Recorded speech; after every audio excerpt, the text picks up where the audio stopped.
Welcome to So True, and today's devotional is entitled Up Close and Personal, and it's based on John 1:40-42. What is the best way to reach the world for Christ? That's the question. And the answer to that question is one home and one heart at a time. Evangelism that is up close and personal is still the best method of reaching the lost.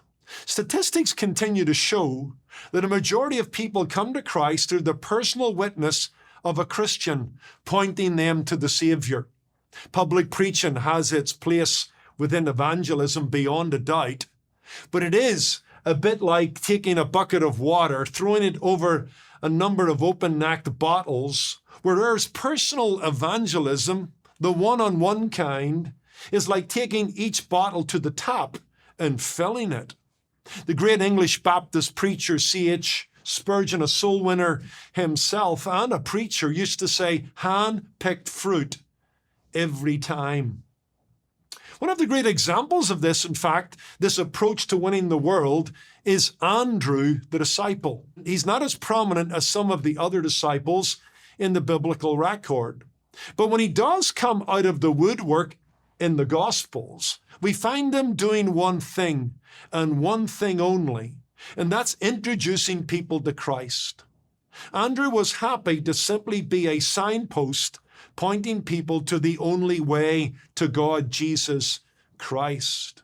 He was always bringing people to Christ. In fact, here's a few examples. In John 1:40-42, the text I mentioned earlier, he brings his own brother Peter to Christ. In John 6, verses 8-9, he brings a boy to Christ in the famous story of the loaves and the fish.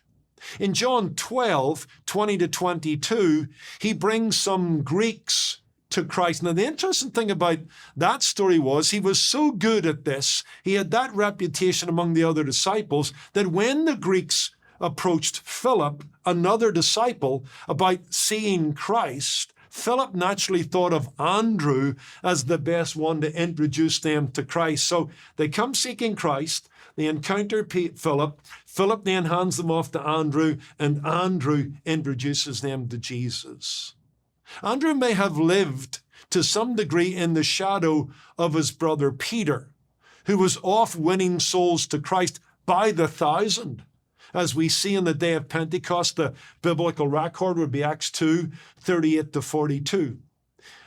But he's often described as simply Simon Peter's brother, Matthew 10:2-4, or John 6, verse 8. He lived under the shadow of his own brother, who he led to Christ. The brother had become this kind of renowned evangelist. Andrew was like the fisher of men who landed the big fisherman. And you may not see yourself as a Peter, few of us do, but you can be an Andrew. Be the kind of person who each and every day, by life and lip, points others to Jesus Christ, the only way to God. Be the kind of person who offers a hand to those who are reaching out for God. An old man was walking the beach at dawn, noticed a young man ahead of him picking up starfish and flinging them back into the sea. Catching up with the youth, he asked him what he was doing. The answer was that the stranded starfish would die if left until the morning sun.